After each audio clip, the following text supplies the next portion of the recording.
Good morning students, आप सभी का स्वागत है हमारे YouTube channel grow tuition centre पर। और आज हम लास्ट क्लास को कंटिन्यू करते हैं, जो कि हमने लास्ट क्लास में पढ़ा था एक्सोथर्मिक रिएक्शन। एक्सोथर्मिक रिएक्शन क्या होती है? एक्सोथर्मिक रिएक्शन वो होती है जिसके अंदर हीट रिलीज होती है। हमने एग्जाम्पल भी पढ़ा था मीथेन का। और रेस्पिरेशन और जो वेजिटेबल मैटर होता है वो कंपोस्ट कैसे बनता है, वो हमने वो लास्ट क्लास में पढ़ा था। और आज की क्लास में हम डीकम्पोजिशन रिएक्शन पढ़ेंगे। Decomposition reaction, the reaction in which a single substance decompose to give two or more substances. जो डिकम्पोजिशन रिएक्शन होती है उसके अंदर है ना, जो एक सिंगल सब्सटेंस होता है जो दो या दो से अधिक सब्सटेंस में टूट जाता है। डिकम्पोजिशन रिएक्शन को हम तीन भागों में बांटते हैं: thermal decomposition, electrolytic decomposition and photolytic. Thermal decomposition reaction, the reaction is carried out by heating. ये जो रिएक्शन होती है थर्मल डिकम्पोजिशन, जो रिएक्शन होती है इसके अंदर हीटिंग की ज़रूरत होती है हमें। जैसे कि एग्जांपल है 2FeSO4। ये जो फॉर्मूला है Fe एंड SO4, इसको बोलते हैं फेरस सल्फेट। फेरस सल्फेट को हीट करते हैं तो हमारे पास बनता है Fe2O3। इसका केमिकल नेम है फेरिक ऑक्साइड। इसके साथ रिलीज होता है SO2 प्लस SO3, जो कि गैसियस फॉर्म में होता है। होने के बाद ये रेडिश ब्राउन कलर में बन जाता है। एक और एग्जांपल है, हमने पढ़ा था ये कैल्शियम कार्बोनेट। इसको बोलते हैं जो कि सॉलिड फॉर्म है, इसको बोलते हैं हम वाइट वॉश। वाइट वॉशिंग में काम आता है ये वाइट वॉश। इसको हीट करते हैं तो ये हमारा calcium oxide plus carbon dioxide release हो जाती है यहाँ से। Electrolytic decomposition reaction, the reaction is carried out by the electric position reaction होती है। इसके अंदर हम इलेक्ट्रिक करंट की सहायता से रिएक्शन को करवाते हैं। जैसे कि H2O है, वाटर है, लिक्विड फॉर्म में है। ये इलेक्ट्रिक करंट दिया इसके अंदर तो ये कन्वर्ट हो जाएगा 2H2 प्लस O2, मतलब ये पानी उड़ जाएगा भाप बन के। इसके बाद हम आगे चलते हैं तीसरे नंबर पर, जो है photolytic decomposition. The reaction is carried out by light. ये जो रिएक्शन होती है फोटोलाइटिक डिकम्पोजिशन रिएक्शन, ये लाइट की प्रेजेंस में होती है। एग्जांपल है यहाँ पे सिल्वर क्लोराइड को हम रिएक्ट करवाते हैं सनलाइट की प्रेजेंस में, तो ये अलग अलग डिकम्पोज हो जाता है सिल्वर और क्लोराइड में। सिल्वर क्लोराइड जो होता है वाइट कलर का होता है, रिएक्शन होने के बाद ये ग्रे कलर में कन्वर्ट हो जाता है। ऐसे ही एक एग्जांपल है सिल्वर ब्रोमाइड। सिल्वर ब्रोमाइड की सनलाइट रिएक्शन करवाते हैं तो हमारे पास बनता है सिल्वर और ब्रोमाइड, जो डिकम्पोज होने के बाद बनता है। ये जो दोनों रिएक्शन है हमारी, ये यूज होती है हमारी ब्लैक एंड वाइट फोटोग्राफी के अंदर। जो black and white photography use होती है ना, उसमें ये दो रिएक्शंस यूज लेते हैं हम। आगे है एंडोथर्मिक रिएक्शन। एंडोथर्मिक रिएक्शन वो होती है जिसके अंदर हमें एनर्जी की रिक्वायरमेंट होती है।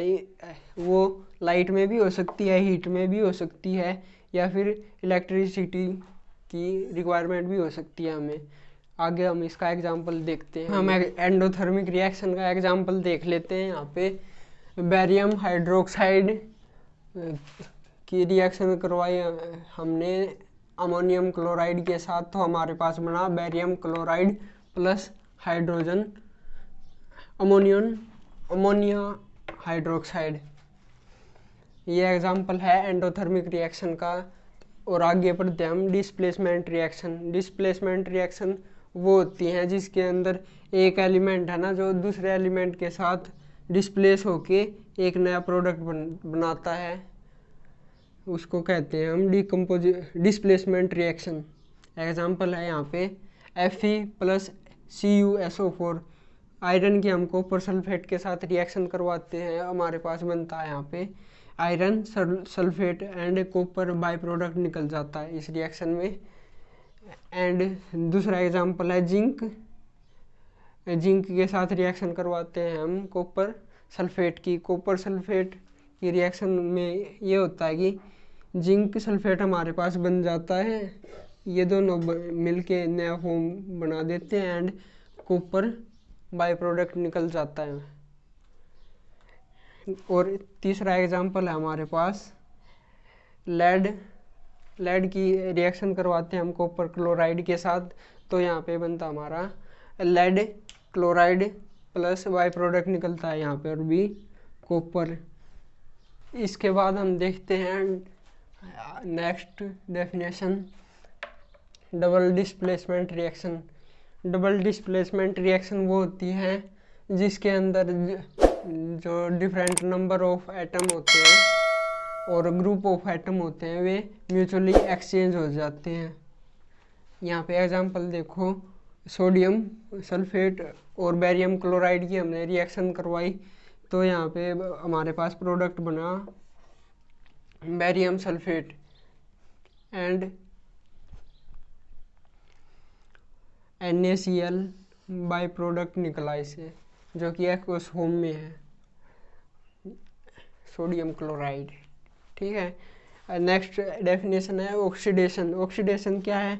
Oxidation is gain of oxygen in the और लॉस ऑफ हाइड्रोजन। एग्जांपल देख लेते हैं इसका। दो कॉपर है, उनका हमने रिएक्शन करवाई ऑक्सीजन के साथ, तो ये बना हमारे पास कॉपर ऑक्साइड। यहाँ पे देखो रिएक्शन के अंदर कॉपर ऑक्साइड फॉर्म हुआ है। यहाँ पे देखो ऑक्सीजन का गेन हुआ है, gain of oxygen O2। And ये एग्जांपल है loss of hydrogen.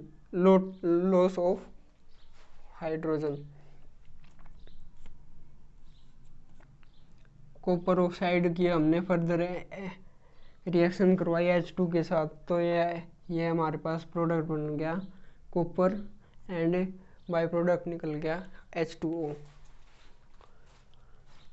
Next definition है रिडक्शन, लॉस ऑफ ऑक्सीजन और gain of hydrogen in the reaction. It is reverse of oxidation. Then redox reaction, the reaction in which one reactant get oxidized while other get reduced। एक reaction होती है ये जिसके अंदर oxidation भी होता है और रिडक्शन भी होता है, उसको बोलते हैं हम redox reaction. Example, copper oxide को हमने रिएक्ट करवाया हाइड्रोजन के साथ, थोड़ी हीट दी, तो हमारे पास बना copper plus H2O by product बना। यहाँ पे देखो हाइड्रोजन गेट ऑक्सीडाइज्ड, मतलब कि यहाँ पे गेन ऑफ ऑक्सीजन हो रहा है, तो ये हो गया ऑक्सीडेशन। एंड कॉपर ऑक्साइड, जो कॉपर ऑक्साइड है इसमें से ऑक्सीजन रिमूव हो गया है, तो ये हो गया रिडक्शन, लॉस ऑफ ऑक्सीजन। तो एक रेडॉक्स रिएक्शन का एग्जांपल है। नेक्स्ट डेफिनेशन है corrosion, when a metal is attacked by a substance around it such as moisture, acid etcetera. Corrosion जो ये कोरोजन है ये यूज होता है मेनली आयरन के लिए, के रस्टिंग के लिए। जो आयरन होता है हमारा उसको मॉइस्चर सराउंडिंग में रख देते हैं तो टाइम के साथ उसको जंग लग जाता है, जो कि रेडिश ब्राउन कोटिंग हो जाती है उसकी सरफेस पे, उसको बोलते हैं हम कोरोजन। तो आज ये हमारा chapter 1 chemical reaction and equation complete हो चुका है। तो अगर आपको ये हमारी जो वीडियो पसंद आई हो तो हमारे चैनल को सब्सक्राइब करें।